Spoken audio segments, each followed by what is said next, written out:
Hello, my friends. Hello, my life warriors, wherever you are in the world. Welcome to the Day In, Day Out podcast. Woo! Today on episode 149, I was very lucky to have Gina Urzi on the podcast. She is a conscious leadership coach, executive coach.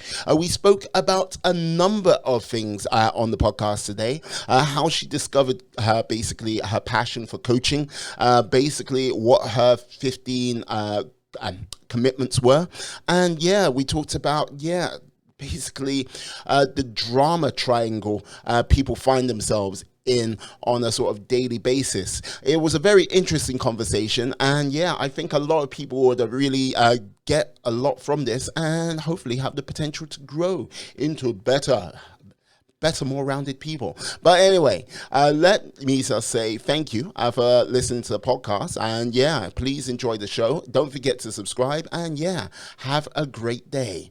Anyway, bye bye for now. Enjoy the show and subscribe. Peace. Hello, my friends. Hello, my life warriors, wherever you are in the world. Welcome to the Day In, Day Out podcast. Woo! Today on episode 149, I am very privileged to have Gina Urzi. I got it right. Thank You you. got it right. She is a conscious, oh my God, I got the name right and I can't even say conscientious leadership coach, executive coach. How are you today, my lady?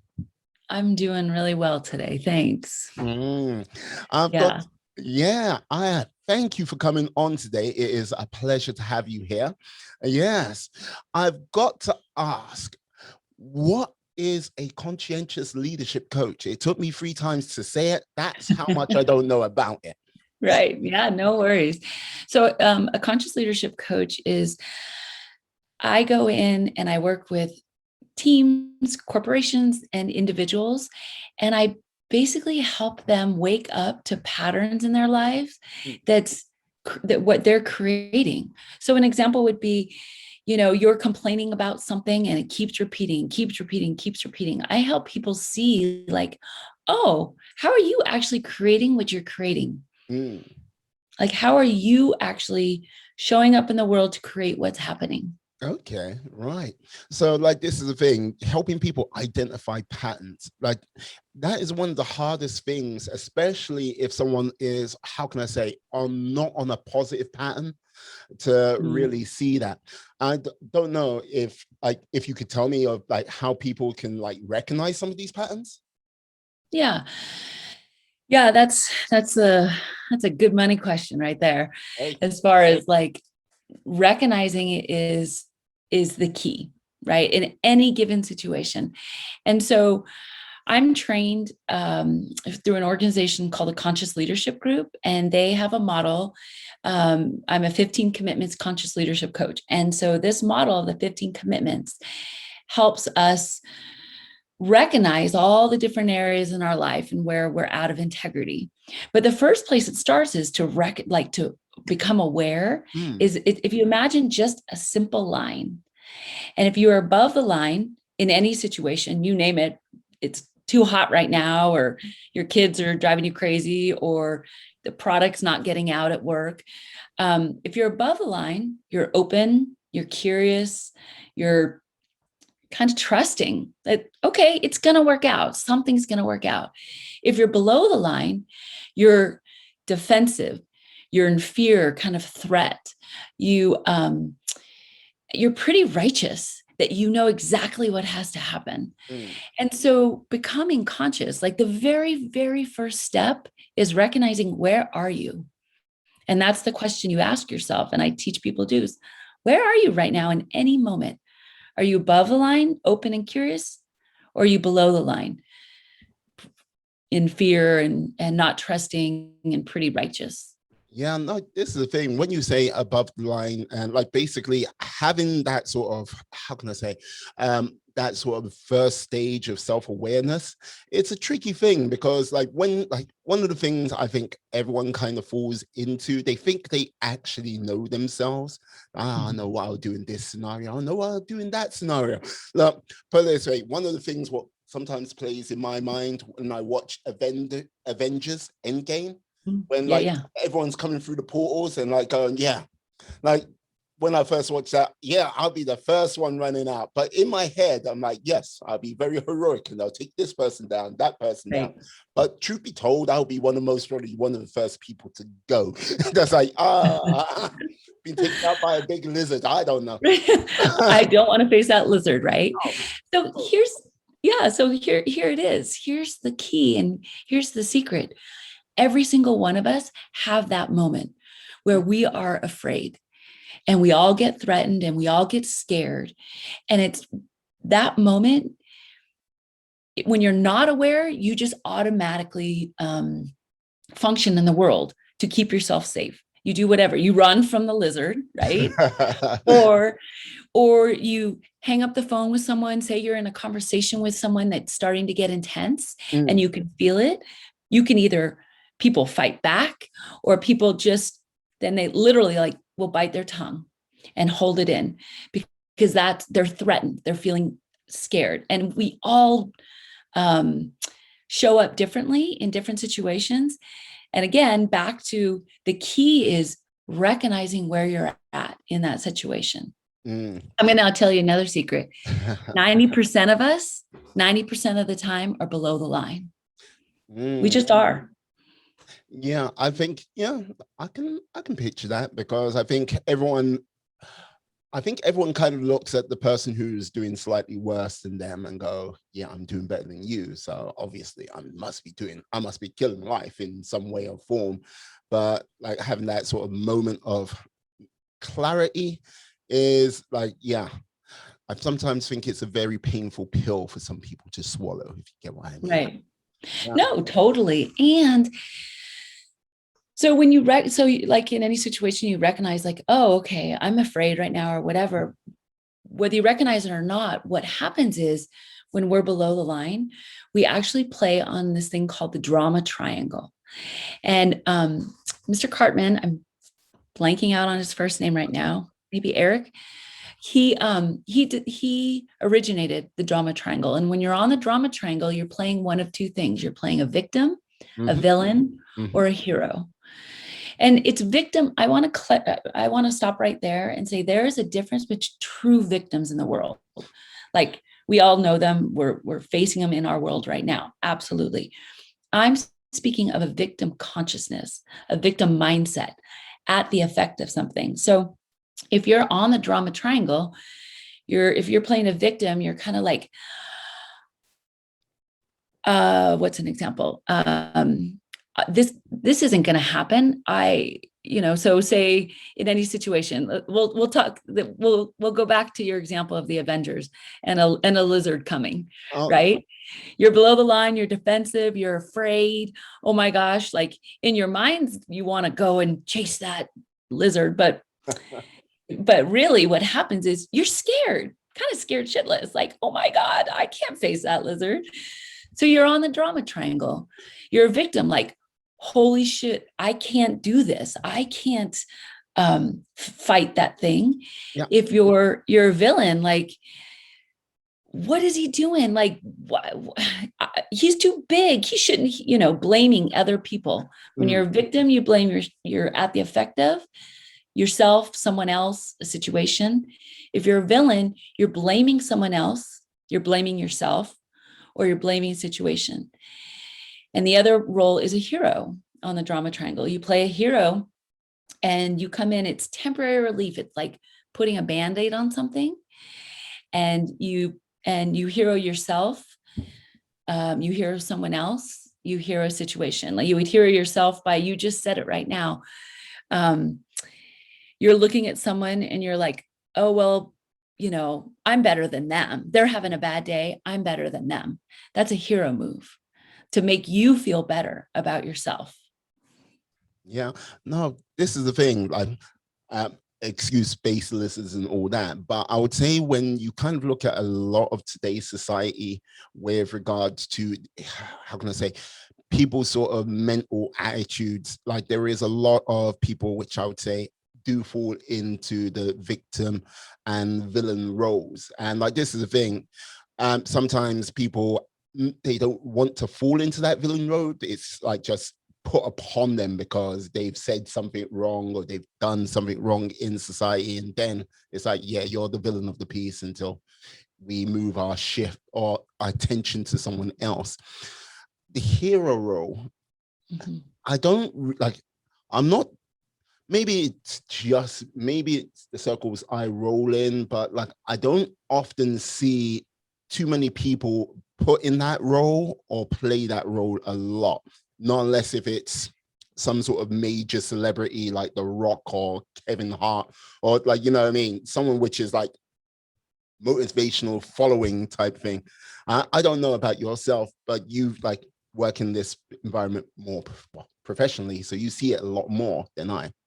Yeah. So, what I really want to clarify Hmm. is waking up and becoming a conscious leader in the world is you're waking up on how you're showing up Hmm. in any situation. I don't care if it's Kevin Rock or you or me or my kids or, the CEO of like, I don't, it's how you show up in any situation.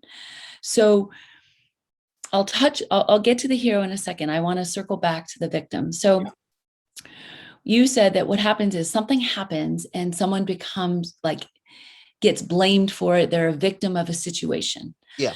So again, back to this idea of, here in the States, we've been really working on like, um, DEI work, like George Floyd, Mm. finding equal rights for every, Black Lives Matter. Like there are true victims in this world. So I am not arguing that. It's not what I'm arguing. Oh, What I'm introducing you to is this mindset. And someone will say, um, let's see, can you give me a situation? What's one of your biggest complaints lately? well, like this is the thing. I would say one of the biggest complaints, like I would say a few months ago, most probably the work situation, because of the lockdown, for Okay. example. So what's your complaint about it? What's your number one? Like, Well, like at the time, it was a damn sight tricky to find work in in that current scenario. great. So you can't find work because we're in lockdown. We're at the effect of a pandemic, right? So in that particular situation, are you open? Like, I'm really curious what's going to actually happen? Or are you below the line, like feeling really fearful, kind of nervous, defensive, like, I'm pretty righteous that I'm not going to find a job? Well, I would say if it was myself personally, I would say I alternate between like those two states because it's a case of, Okay. hey, there'll be days where, okay, yeah, I've sent out frig hundreds of like CVs and nothing's come back. And then there'll be times where it's like, hey, look, boom, I've got a response. And like, yeah, this is an opportunity to sort of like make the most of it. Okay. So yeah, Right. I So like, that feels true. yeah. Yeah. So you fluctuate between both. At any given moment, you can be, you we if we literally, like if we were in person, I would have a line, like I would put a piece of tape on the ground and Mm. we would play with this. And in this particular situation, at one point you hear a response and you shift, you're like, oh, okay, something's coming in, great. But really the core of where you're coming from is you're in fear, which makes sense. That's just our natural state. We're in fear. How am I going to get a job? How am I going to pay my rent or my mortgage? How That's where we live in. That's natural. So recognizing that. So for this moment, this argument's sake, let's say you're below the line, right? You're just kind of fearful. Like, I don't have a job. Mm. That makes sense to me that you're in fear, right? So when you're in fear around, I can't find a job in the middle of a pandemic, you're on the drama triangle. So when you're playing a victim of that, you're at the effect.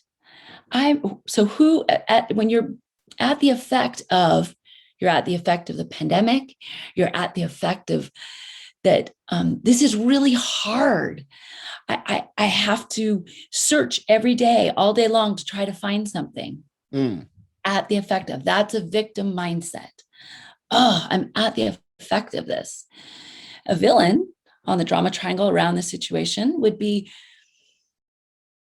the pandemic. It's the pandemic's fault. It is the government's fault. It is the medical people who didn't do it right. It's all their fault. It's my fault for not having a job lined up before the pandemic. What have I been doing to myself? You can villainize them or you can villainize yourself. Then you move to hero. Okay, I've been working all day. I'm super stressed out. I'm just going to go get a glass of wine. Hero move makes you feel better temporarily. It doesn't take the job. It doesn't take the stress away. Or some people, I mean, so many hero moves: alcohol, television, sex, eating, right? When someone's stressed out, what do a lot of people do? They go grab that bag of chips. But like, this is the thing. I wouldn't then say that's truly a hero move. Like, if you're like, okay, look, don't get me wrong. Like, I like a tipple myself. I've been known for it. But like, but if it's like, 7 days a week, and like, I don't know who's drank this other bottle, and you look in the mirror and decide, it was me. That like right. That's not what I would really call a hero move. And like when you said, going for like chips or like watching excess TV, don't get me wrong. Like, hey, this time last year, I was down with Tiger King. Like it was like my, like, right. It's like, So I'm not dissing them, but I'm just saying it doesn't sound like it sounds like, it's light relief, but it's not what I call a hero move, if you get what I mean. Yeah, so I hear what you're saying. And imagine though, what does a hero do? Imagine putting on a cape like Superman or one of the Avengers, right? And you fly in and you come in and you fix a problem, right? I'm not talking like, they come in, they try to fix a problem. And so heroes show up, a hero move on the drama triangle. Let me remind you, a drama triangle. We're in the drama. Yeah. We're in the muck, right? A hero comes in and just wants to solve it, save the day, fix it so it goes away. Okay. And heroes say things like, I can handle it. Not a problem. I can handle it. Or let me help. Let me help. You see, here's a really, I love this one because let me tell you, I have some really good heroes on my drama triangle. So this is very common. So you're sitting with a friend and the friend is upset and maybe they're crying, and they're upset and we're sitting there and they're crying. And all of a sudden we're like, where's the tissue? Where's the tissue? Because they've got snot and tears coming down their face. And you're like, oh, we get them a tissue. Yeah. That's a hero move because we're the ones uncomfortable with the tears and the snot rolling down their face. It's ever so slightly, but we're here. Stop crying. Stop crying. Here, wipe your eyes. You'll be okay. Here, let me hand you a tissue. Versus how can you just let the person cry and you over here breathe. You just allow them to be in their emotion. And then it passes. And then you're like, okay, would you like a tissue? But the first thing we do as humans, when someone's crying and upset, I mean, this is a very small example, but we hand them a tissue or we go give them a hug because we're the ones uncomfortable that they're uncomfortable. Yeah. No. That's a hero move. Okay. Another hero move is my nephew when he was little, 4 months old. He was born with heart problems. And he had to have open heart surgery at 4 months old. Okay. And they operated and he's healthy now. He's an active 6-year-old running around. But in the moment, I'm here in the Bay Area. And so he he was operated on at Stanford University, and something went wrong in the surgery. And so he was in the intensive care, the pediatric intensive care, for 64 days. And I would get there, and he's like breathing and crying and upset, and he's got cords everywhere. Now, I have some medical background. I'm not a nurse or a doctor. I used to be an occupational therapist. And so, but I would come in, and here's this little baby that I love so much, so upset. And the nurses would come in, and I would tell them how to do their job. I would come in with my cape, and I'd be like, oh, no, he needs this, and he needs this, and he needs this. And I recognized I did it like 1 or 2 days in a row. And one day I was leaving, and I thought, oh my gosh, I'm heroing this situation. And so a way I play with it, because, right, it's all about awareness. It's all coming back to how you're showing up to create what's happening in the world. So I named my hero, I called her Super G, and she flies in and she saves the day, and she makes her nephew all comfortable, and she tells the very, very well-educated nurses how to do their job. And so I played with it. I put 3G, I put GGG on my fingers, because I'm not just like one. I mean, I'm a major superhero. I'm going to come in and save the day.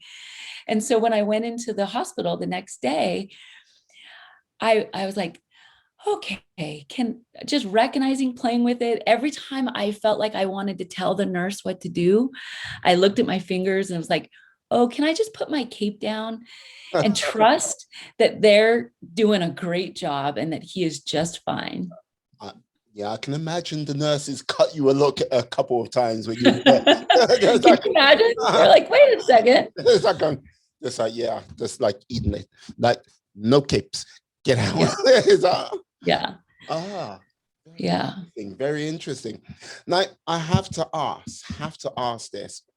So when did you have your sort of like epiphanal moment when you like, hey, bam, this is like, things need to change in my life, and like, yeah, coaching's my thing? Because like, this is the thing, like the way you're talking, there's what you do as a job demands a lot of self-reflection for people to do, but what I tend to find with people who do the realm of coaching, they go through a hell of a lot of self-reflection about their own lives. I could be wrong, but hey, I don't know, you might be pretty right on. Yeah. So here's the deal. I have always been a learner. I love to learn, and our society teaches us that we all have to have these great IQs, and we all have to be super smart. And, it's fun. It's fun to be educated and go to college and learn. And there's so many ways to learn. We have 3 intelligence. There's IQ, EQ, and BQ. There's our IQ, which we all know what that is. Our BQ is our body intelligence. What is our body telling us at any given time? Right now, my heart is racing. If I really check in with my body and I do a body scan, my heart is racing, my stomach's a little twirly. Now, EQ is emotional intelligence. And that tells me my body is telling me, and my emotions are telling me, like, oh, I'm just a little nervous. I want to do well on this, or, I want to make sure I convey all the concepts well. Oh, okay. Can I just accept that one in me that's just a little scared for a second? Just take a breath. So I say that, and there's so much more to say on that, but my whole life, I have, again, always loved learning. And I've had emotional intelligence and body intelligence, and my IQ's been okay. I got through college. I may or may not have had the motto that C's give degrees, right, in college. Okay. But, did you party a little bit too hard then when you should have been studying? It's funny. I did have fun, but not that. Yeah, that's funny. I had fun. Okay. But Gleam in the eye when you say that.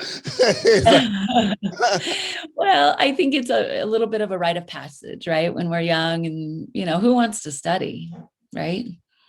Hey, well, apparently you do. Like after you have Yeah, I lifelong do. I learners. do. But yeah. Actually, yeah, I do. But so my whole life. And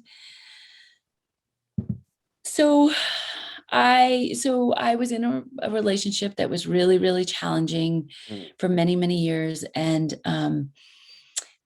we saw lots of therapists, lots and lots of therapy. And it worked and I learned. But at one point I had this friend of mine say to me, you know what? Like I was feeling stuck. Like I was really like, yeah. there's no change happening. Nothing is in my language now is called shifting. It just keeps repeating the same arguments, the Mm, same disagreements, the same stuff. She's like, you need to go see this woman. She's a conscious leadership coach. And I was like, okay, I've never tried coaching. So I walked into this woman's office. Her name's Grace Clayton. She's beautiful and amazing and my mentor and friend now to this day. Um, and I sat down in her office, and in that hour, it was literally like she handed me a toolbox and said, when you have this issue, here's what you do. Here's the tool. mm, And it was like she gave me words to a language that I was already speaking, but I didn't know. ah, And it was fascinating to me. It was like this light bulb, like, oh, wait, you mean I'm creating this drama in my life? Wait, what? and and then I just kept going to her, and it was those moments, those aha moments, those light bulb moments that you're like, huh, I'm healing this entire relationship. Oh, and I'm blaming. Oh, and I'm scared. Oh. And so gosh, that was about 10 years ago. And what I didn't realize was that I had created all these situations in my life to get my needs met. mm. And these tools helped me realize what I was doing. Like I would just start waking up to the patterns that I was creating. And I dove in from there. Ah. So like, wow, 10 years ago, like, yeah, learn like being introduced to it. But like, this is the thing, like when you say you were stuck in a relationship which wasn't the sort of the most positive relationship you were going through, like what was like now you kind of look back on it, what was one of the sort of clear patterns you're like, oh, I see what I was doing then? What was Mhm. like what, but you couldn't see it now when you were in the thick of it? Yeah. Well, in that particular relationship, I was married to an alcoholic, Mm, an addict, and I was codependent. And my hero was huge, and I wanted to come in and fix it and change it and shape it. Um, and I also wasn't getting my needs met, mm, right? But include true codependency, right? Like I was all just fixing everything and everything out there. And so starting to do this work, I learned very quickly, like, oh, I'm trying to change that. mm. And over here in me, I wasn't okay with that anymore. And um, so an example would be life would happen with an alcoholic, an addict, and I would shield my kids from everything. I would not even sometimes try to deal with it, and I would go do other things. And Mm. I kept my life so busy. At that time, I was a stay-at-home mom, and I um, I was super involved in the school, and I was in everything to keep myself busy so that I actually didn't have to face what was happening here. Mm. Yeah, no, I think many a person falls into that trap because, like, look, I think everyone knows, like knows people which, like, oh, yeah, you're such a strong person, you're such a like a leader of our community and doing this and everything like this. But when it comes down to like, if you sat that person down and went, hey, what's going on? How are things? and really had a real conversation, Mhm. they're like, they might not be as strong as you thought they were, or they might be a hell of a lot stronger than you expected them to be, because they are dealing with X, Y, Z, whatever that might be. Mhm. Yeah, it's a Mhm. tricky balance to have, because like by the time you've run and run and run from it all, doing a number of different things, yeah, when you do stop, it must be exhausting. Yeah. Well, yeah, it got to this point where, yeah, it's called the change formula. It's like the resistance got so much, Mm, the status quo, it just got too much. And I noticed the one in me that wanted to shift and wanted to change, but I didn't know how. And I was waking up to the patterns that were just familiar in my life. I come from a pattern of alcoholism in my family.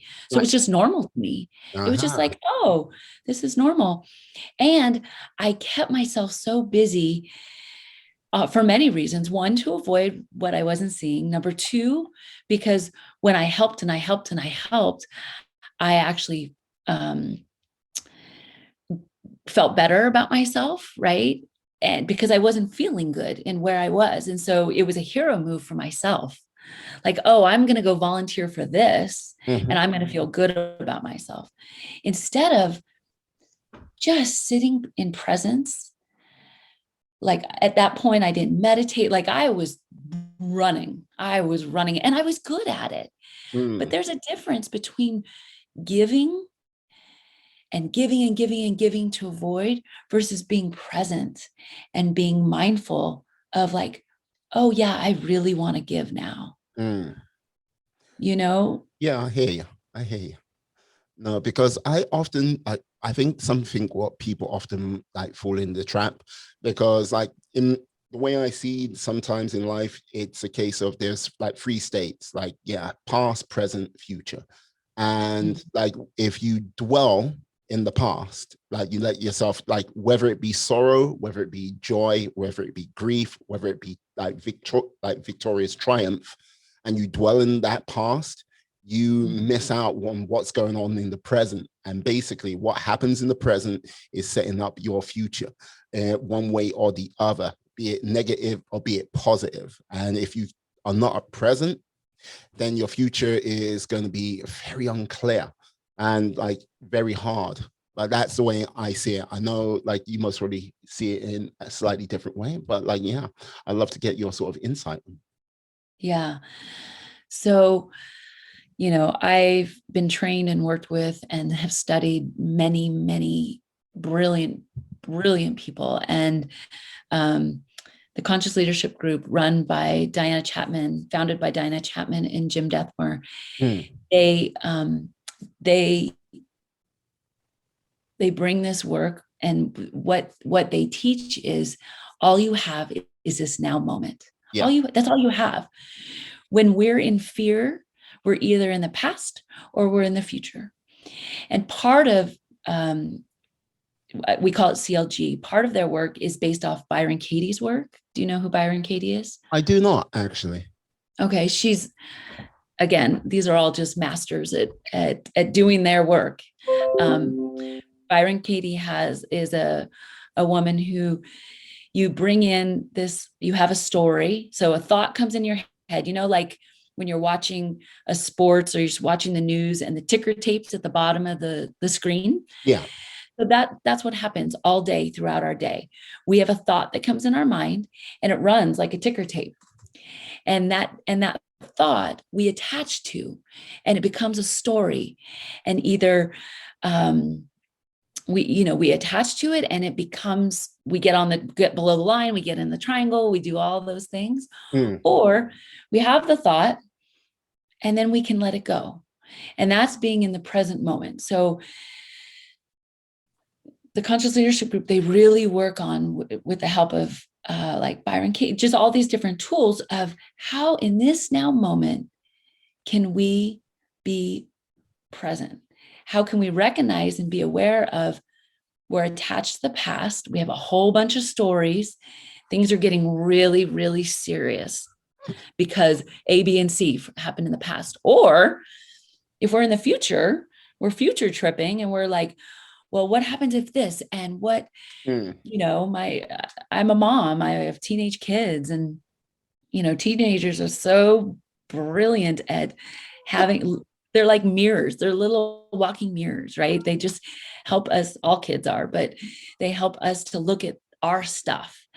And so, if my kids decide to have a drink or something or go to a party and I get into fear, I get below the line, I get scared, I'm in the future of what's going to happen. I didn't want to draw right? attention to the way that you holding that pen, but that was so tight, like, if they go and have a drink, I go, oh my. right? No, but like, can I come in this now moment? Can I just love myself for being scared? I'm freaked out that something's going to happen to them. Yeah. No, like this is the thing. Like, when we kind of look at the sort of news and sort of like what, like, social media and all that sort of like the sort of, how can I say, the negative wave which comes in on a sort of day-to-day basis. Yeah, right. You kind of look at the world and go, it's so dangerous, but it's not as dangerous as most people think it is. It's a lot safer than it was, because trust me, if it was that dangerous, nothing would function. So like, I can understand your concern as a parent, because like the sort of like going back to when you were a kid, all I've got to say is you had fun, but you've most already witnessed some of your friends which did a lot more stupid things than you did, or you might have been involved in some stupid things as well. You were a kid, you needed to grow up and like get those hard knocks. And like, you have like, what are your kids, boy, girl, or girl, like all girls? Yeah, I have a daughter who's almost 19, and I have a son who's 16. And can I tell you, I've done some work around on the drama triangle from below the line around, they shouldn't be on their phones. They're on social media too much. They watch too much TV. They, you name it, like they play too much video games. Like, I've done some work and I feel really righteous that I'm right, that they shouldn't be doing that. I am your brother. I know what's good for you. I know better, right? Like, I mean, like, let's talk about it. I know better. Like, no way. Oh my God, what's going to happen to them? Like, I have no control over what happens. Okay, I'll let them be on for an hour. You see how we do that? We do that. And so doing some work around social media, I go below the line still sometimes to this day. It's like, oh, they're on their phones too much. Social media, here's a story that where all of us, so many of us these days, social media is bad. And I'm pretty right about that. And I can give you a list of all the reasons why it's bad from below the line. Right? From below the line, I'm on the drama triangle. Social media is bad. And let me prove to you all these reasons. Okay. So can I recognize, okay, I'm just on the triangle. I'm pretty righteous. I'm in fear that something's going to happen to my kids. Okay. Am I willing to shift? So the 15 commitments of conscious leadership, how do you take 100% responsibility? How do you shift and stop being in blame? And are you willing to take 100% responsibility for what's happening in the world or with the issue? And so in this situation on the story that social media is bad, first of all, I just need to recognize, okay, I'm below the line. I'm pretty righteous right now. I get afraid. Okay, well, let me get on the triangle. Let me play with this, and I'll do a little smattering. And I just kind of did. Social media is bad. It's dangerous. It gives bad messages to kids. They get They get sucked in. Their brains, they're not using their brains. Victim. Wow. I'm useless. I can't stop them. I can't stop them. They can't stop themselves. And I can't stop them. It's so big, it's out of control. What I can't do this. It's too hard to how do you fight social media? Well, then I'm going to put some really firm restrictions on it, and I'm going to really stop it. And I'll just take their phones away. I'll turn them off at night. I'll only allow them to have it. Whew, okay, I feel better now. See how we do that? Oh, I see how you can fall into the traps of the routine, the cycle, as you may. And it's one of those things which is sort of very difficult to break, because you mentioned earlier in our conversation and just now about the 15 steps of commitment. Yeah, 15 commitments. 15 commitments, excuse me. I have to ask, when you first started, like, what were, like, you don't need to give me all of them, like, ones you're comfortable with, like, what was some of the 15 commitments you like put down for yourself to sort of like help you start moving in the right direction? I love that question. They're all so great, and I won't, I could go through all of them, but I won't. So let's just take the social media thing, right? Like, and apply it to the 15 commitments of conscious leadership. So first of all, I recognized where I was at. I was in fear. I'm feeling pretty defensive and righteous. I got on the triangle. I recognized what role I was playing. Yeah. And then it's like, okay, can I just accept that one in me who's just scared? We're all human. Literally, we're all human, and we all get threatened. Can I just see that? I'm a mom.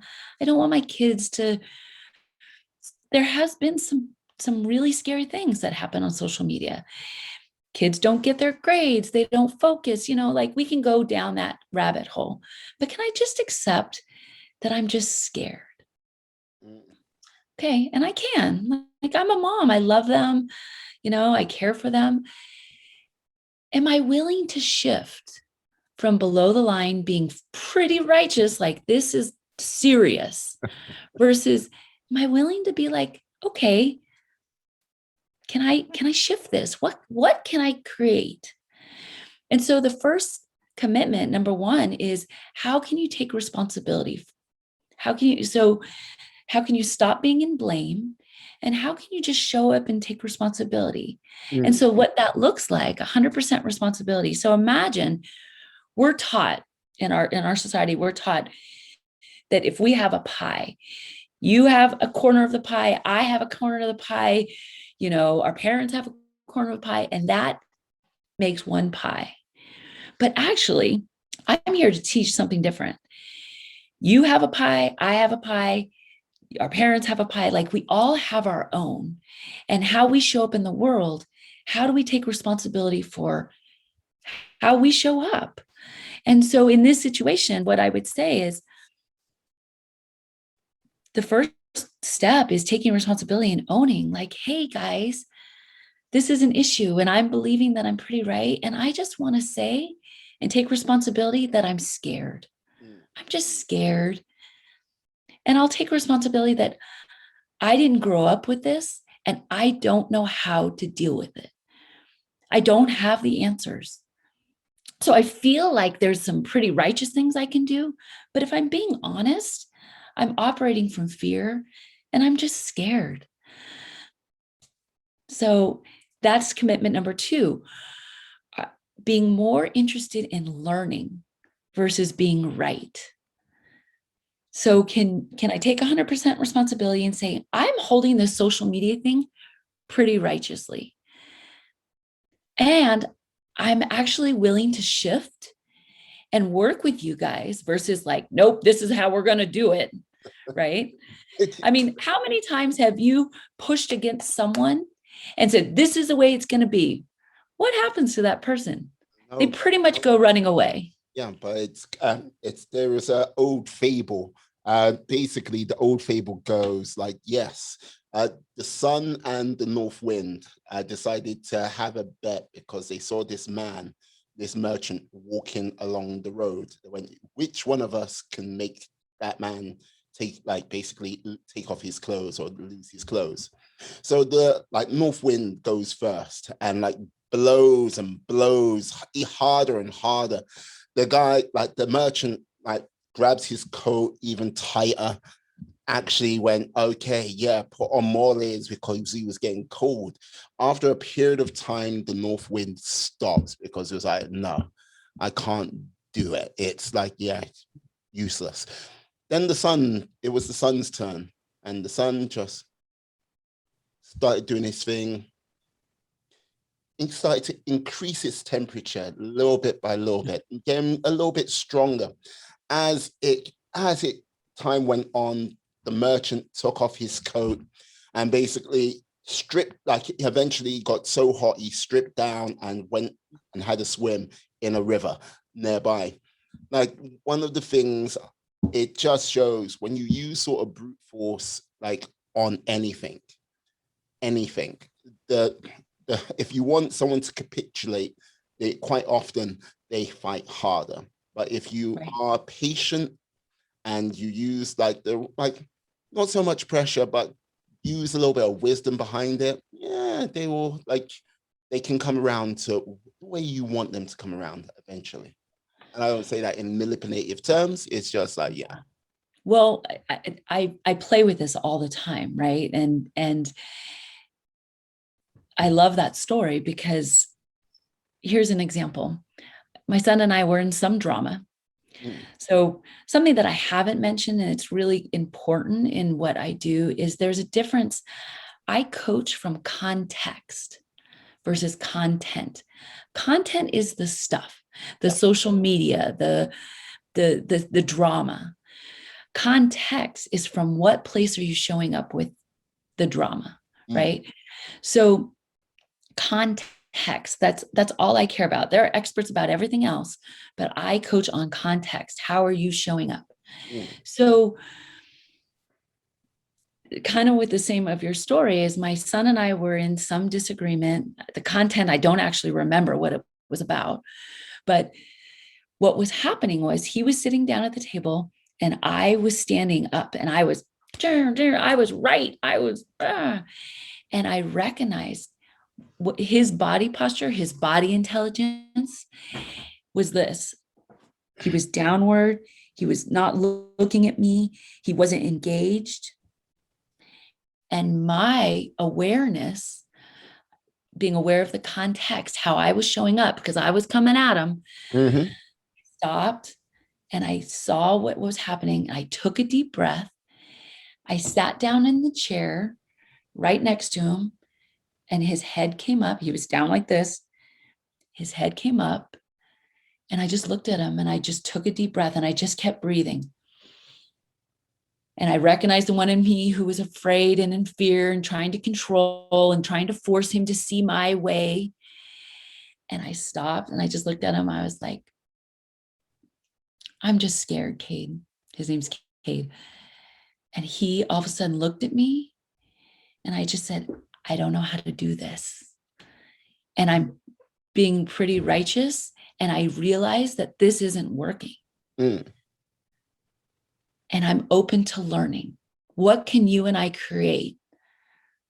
And then what comes next is commitment 3 is, can you feel your authentic feelings? Just our emotional intelligence runs through our body. And so I was just sitting there and then all of a sudden the tears just started coming. And I just had sadness. I had sadness that I was just standing over my son going, this is what you're going to do, trying to control it. Whatever. I just had sadness. It could have been for other. It's just emotions are energy running through us.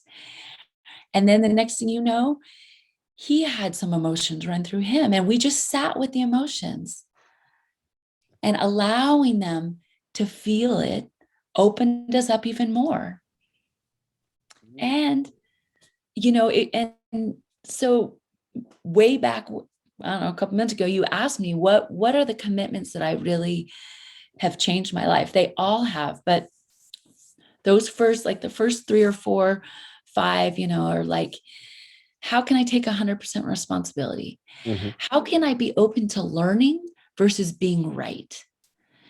How can I feel my authentic feelings versus stuffing them in, eating chips to hide them, whatever, drinking a drink or to mask our feelings?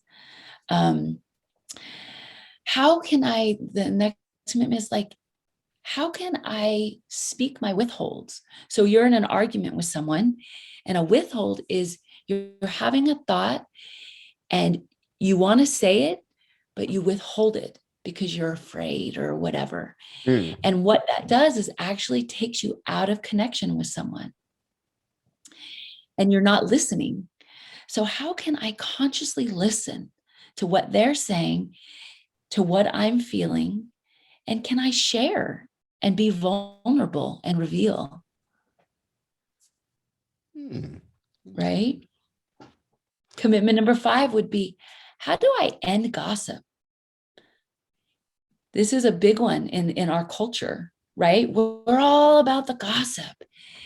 We're in a work setting and we're in a team and we have stories about someone who didn't do something.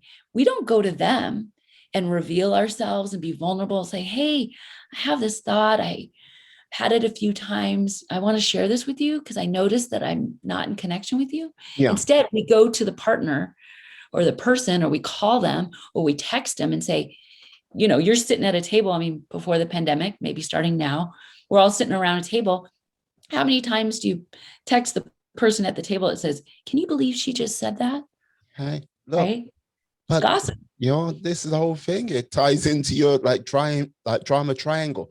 Look, Totally. like the whole thing is, look, drama triangle where it's like down to your sort of personal and like physical, like life being what you're going through, like, yeah, emotionally, your emotional state. That's one thing. But when it's sort of that sort of gossip, that sort of tasty nugget, which comes along, and look, it's like chocolate cake.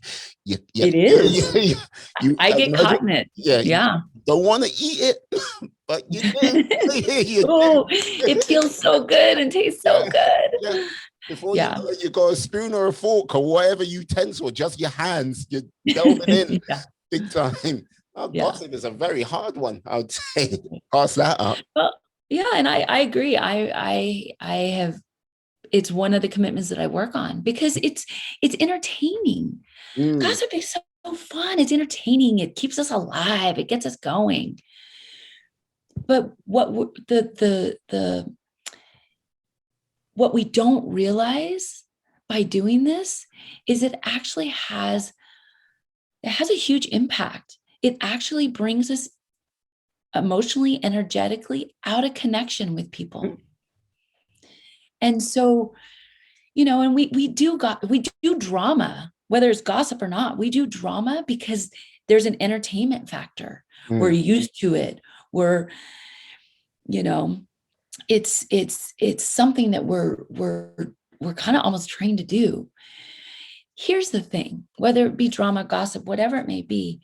And this is really important because remember, I come back to context, what place you're showing up. It's not better to be above the line or below the line. It's not worse to be below and not better to be above. Becoming a conscious leader, becoming consciously aware, whether it be in your organization or at home in your family or with your loved ones, it's all about awareness. How am I showing up with what is happening? The context. And so recognizing, am I above or below? Am I below the line? Am I willing to clean up the things? Am I willing to shift? Am I willing to take 100% responsibility? Am I willing to stop gossiping? Am I willing to feel my authentic feelings? Yeah, like this is the thing. What I would simply say is, especially like from what I see, like as an outsider for like sort of American society and stuff like this, like much of the things you've just mentioned, like, yeah, taking responsibility, like, yeah, willing to shift, and like, yeah, just those sort of couple of things. It doesn't like I have to ask, do you get many people actually like seeking out coaching for consciousness? Because like if you kind of look at the sort of the lines in the sand which are being drawn, you just like it feels like people are less likely to take responsibility for their actions. They're not willing to shift, and and basically to have that sort of conscious like conversation with anyone, or like to find themselves, it's not really there. It's more sort of team speak on so many different issues. And I'm not asking to go into those issues, because no, it's not about that. It's about what I see at what people are portraying. What do you think? Yeah. So I love that. In my world, in my ideal world, if I lived in utopia, in my ideal world, everybody would want to do this and learn this and take responsibility. But what I have to say is it's not for everybody. It's just not everyone wants to go down this path. And here's the thing, when I first started this, almost like, you find something new and you want to tell all your friends about it and you want them to all have it, right? It's kind of what I did. And I fumbled through and I messed up and I was like practicing revealing and I hurt feelings and because I was really excited about it. Now the difference is I'm still passionate. Like I love what I do. I'm good at what I do. I truly believe in it. But now I'm to this point where it makes sense to me that it doesn't work for everyone. Some people really aren't willing to shift, aren't willing to go there. And that's not wrong. Like what I would simply say is, like, I think and like this is the thing, like much of the things with the coaching stuff, like I can see people like going, well, that's a little bit hippy dippy and like new agey, because that's the way some people perceive it. But when like I think when it comes to sort of people sort of shifting their opinions or like being able to take a different outlook in life, I think people, when they say, yeah, that's my sort of, this is it, this is my set opinion on this particular thing, you go, wait, but you can't be so set in stone, because course of time, things can happen, and yeah, something might make you shift. If you're out to still consciously learn new things about the world or yourself, especially yourself, you are a constantly evolving like being. You always are going to change, because look, if I look at myself back when I was in my teenage years, so many decades ago. It's like that was just last week. Yeah. Thank you. Yeah, but yeah, as a teenager, I was a friggin' idiot. So like looking, and then basically when I hit my 20s, I look back at that teenager and go, you're a freaking idiot. When I hit my 30s, I was like, looked in my 20s and went, you are not still the smartest like cat in the room. And like, yeah, now in my 40s, I'm like, yeah, still wasn't terribly smart in my like 30s. And like, yeah, so I'm a lot more sort of conscious about how I grow and develop, and like think, yeah, am I the smartest cat I can be? No. And if I did, I'd have to have a long sit down and talk with myself and like go, what ego or like trip are you on right now? Because yeah, there's always work you can do to help improve yourself. And like this is the thing, when like with your like initial 15 like steps to like, you know what I mean, commitment. I don't know why I got steps and like 50, it's just in my head. But your 15 commitments, like would you say it's a constantly evolving thing, or would you say yes, there are one or two things which are immovable, they are set in stone, like the Rock of Gibraltar? Yeah, great question. There's a couple things. There's two sayings, two quotes that I love. So earlier I spoke about people in my life that have shaped my life and have Yeah. taught me and continue to teach me, masters, right? Mm-hmm. And at one point, I used to like put them up here, like they just know. Now they know a lot, Yes. but the thing about those masters is they're still learning. Yes. And so I have this, and it's like, it was one of those aha moments for me. Like, we're all still just learning our work. Mm. Everybody, whether the trick is whether we're aware of it or not, whether we're conscious of our learning or not.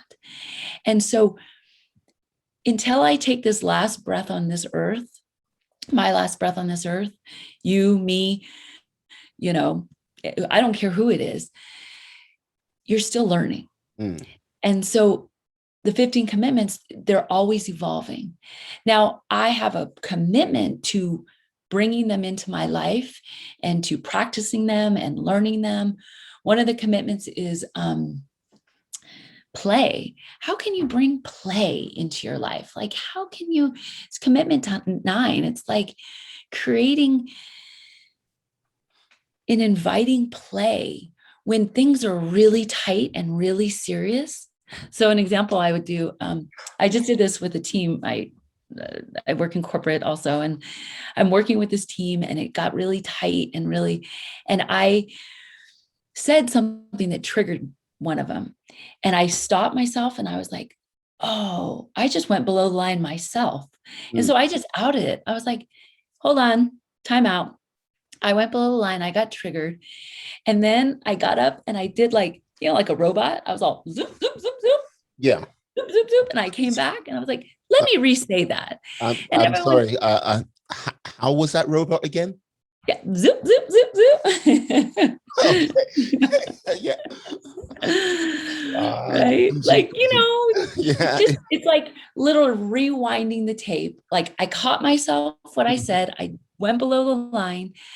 Let me rewind and let me come back and take responsibility and say it again. How can you bring play into it, right? So the other saying that I love is, you don't know what you don't know. Okay. Yeah. I don't know what I don't know. I don't know. So an example would be, uh, um, I got triggered the other day. I went below the line and I walked into a party. It was a graduation party, and I got triggered and I got scared. And I went and kind of stood in the corner for a second and like kind of hid because I didn't want to be. And I started beating myself up like, come on, Gina, put your big girl panties on and walk into the room, like, come on, let's do this. And I was beating myself up and beating myself up. And because I still get coaching, I still do my work. And I was getting coached yesterday on the issue. And my brilliant coach said to me, she's like, Gina, how could you stepping in the corner to take a breath and for a moment be the best thing for you? Mm. And I was like, oh, I didn't even know that. You're right. My body intelligence reacted, and I went and stood in the corner instead of engaging first. I needed to take a breath. It was a lot that was happening. Oh, I didn't know I needed to do that. I didn't know what I didn't know. Now, I couldn't have told you 30 minutes before walking to that party that was going to happen. And this is what I love about becoming a conscious, or choosing to bring consciousness into your life, is I choose to wake up. I choose to do my work. I choose to look at that situation and say, what can I learn around that? Mm. My body intelligence was scared. I needed a moment to just breathe, ground myself, presence myself, and then I could walk into the room. Mm. Understood. Like, I am curious because, like, this is the thing. I think I get what you do and everything like this, but I'm like, just in case I don't, like, okay, what if someone came to you and they were like, yes, I'm now your client, everything like this, what would you like, what would you say would be kind of the end goal, like, for this person? What would you say, like, is there a set end goal, a different end goal? Like, does it vary? How does that work? Yeah. So I believe we're evolving all the time. So I don't know that there's necessarily an end goal. It's like, oh, I'm going to get here, check the box, be done. Mm-hmm. Because Yep. again, we just talked about how we learn all the time. Mm-hmm. We have input that comes, and if we choose to embrace it and learn from it, then until we take our last breath, we'll keep learning, right? Mm. So when I'm working with clients, what I love to do is first just teach tools, teach these tools. And, we work together for a certain period of time that works for them, works for me, whatever works. And then it's kind of like, okay, now practice this in the world. I've given you tools and go practice, get dirty. One of my mentors, Deb Katz, she's like, go get dirty, go play, go be in life and how this works. And then things will come up. Give me a call. We'll work on them. To this day, I have a beautiful community of people around me, because remember, we always get triggered. 90% of the time, 90% of us are below the line. Are we willing to look at it? Can we play with it? Can we have fun? Can we sit down in our chairs and just breathe and presence ourselves instead of being reactive? One of the shift moves, one of the number one shift moves in any situation is breathing. Can you just take a moment, take a breath? When I was yelling at my son, and I'm pretty right, and I recognize, aha moment, I recognize he wasn't engaged. I was the only one yelling. I sat down, took a breath. Yeah. In this moment, right? And so ideally, or not ideally, that's not even true, because some people don't. Again, consciousness is not for everyone. Conscious leadership is not for everyone. And it makes sense. Some people don't want this. They're very comfortable living where they're at. They feel safe. That's great. And then there's people like me who I like to shake things up. I like to learn. So working with clients, it's like I teach them its tools. And then there comes this point where, I don't believe that we're totally ever masters, because we're always learning, but there comes this point where people are understanding it. They're applying it. They're living it. It's a lifestyle. It affects, your work, your every aspect of your life. And I have found that, my clients will thank me and kind of go away and they do their own learning. And then sometimes they come back and sometimes they don't. But for me, I reach out to my community and say, like, I sent a text yesterday. I was like, I'm triggered. I'm below the line. And my friend Samir in Chicago was like, oh yeah, okay, I'm available. Some people aren't available, And then sometimes I just do my own work, right? When you don't have a coach or you don't have a community that's available in the moment, my work and the work that I teach my clients is, you have all the tools you need in you to support you in any given moment. How can you access those? No, very nice, very nice. Liking that a lot. Now, I have to ask, now, with regards to you're a coach, you're a fine coach, and like, what I mean, you're going to be doing lots of coachy things in the next 18 months or so. Now, what would you say if you, like, for the next, say, 5 years, like, outside of coaching, what would you say, like, would there be anything you'll be particularly questing for to find, say, that sort of inner happiness for yourself? Like what is my work to keep learning? Well, like, what's your quest for inner happiness, like outside of coaching, say? Yeah, outside of coaching. Yeah. So, um, well, because of the pandemic, our world shut down. Yep. And part of what keeps me alive, like some of the juice that excites me in the world is Mm-hmm. traveling. I love to, one of the reasons I love to travel and go to places, I have this kind of little motto, this little thing that like, I don't like to go back to some place twice because there's so many places to see in the world.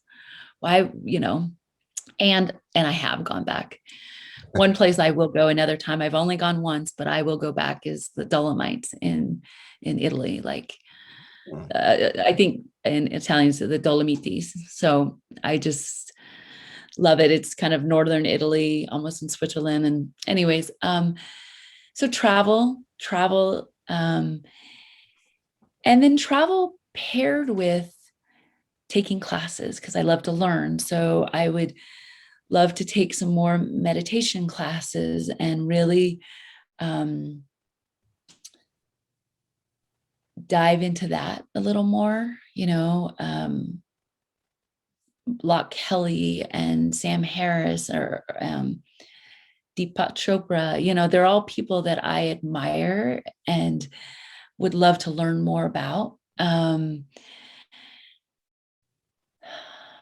I would say travel would be I love, because when I travel, I learn and I get exposed to people and things that I didn't know, and I feel small. And I love that. Outstanding, outstanding. Now, so I have to, like, I'm curious about this one question. Like, okay, what would be like if you could speak to anyone through time, history, like fictional, real, like, what would be the one question you would ask that person? Wow, that's a great question.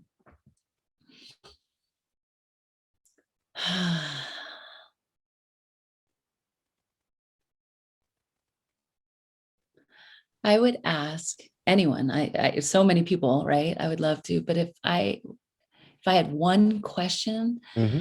I would ask, what has been their biggest learnings? Like their biggest takeaways, the things that have impacted their life the most, Yeah. Ah, you know? yeah. That's very interesting. But which person would you ask that question of?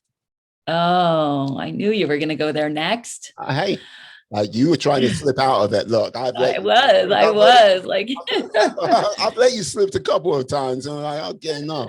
There you go. yeah, that's a You're good sneaky question. like that. There you go. Who would that one person? Yeah. Oh gosh. There's so many I admire. What, you're really gonna make me choose one, huh? I'm gonna make you choose one because, You're yeah. gonna make me choose one. Oh gosh. I would say one. So like I would say Gandhi. Like I would say I would really like to sit across from Gandhi and like just ask him, right? But oh God, a second. Can I give a second? Well, like, you know what? I'll allow it. Come on. Like, what would You'll allow it? yeah. Thanks. I think a second would be it's it sounds funny, but it's funny to me, but I would ask myself that. Like I would, because sometimes we search other people all the time. Like, what would you do? What would you do so I can be better, so I can learn? What are your biggest takeaways? And I would come back, and I actually have this practice. Like, I sit in front of the mirror and I ask myself, what did you just learn? And sometimes I laugh at myself while I'm doing it. And I take it lightly and I play with it. But it's like, we're our own best teachers. Yeah, that might be so. We are. But like, this is the thing. Which version of you would you ask? 18-year-old you, 28-year-old you, like, yeah, 60-year-old you, like 100-year-old Yeah. you. Which version of you would you ask? Depends on the day. Ultimately, at the end of the day, we're all just these, gosh, have you heard of Burning Man? Yeah, the festival held The in, festival, yeah. right? So there's this sculpture in Burning Man, and it's called Inner Child, I believe. I don't quote me, Mm, but there's this sculpture, and it's beautiful, and it's a wire sculpture of two adults, and they're back to back, like their backs are facing each other, yeah. right? And you can tell they're like in conflict, right? They're back to back, and inside of each of those structures is a child, like a figure of a child, and the children are touching each other, touching each other's hands.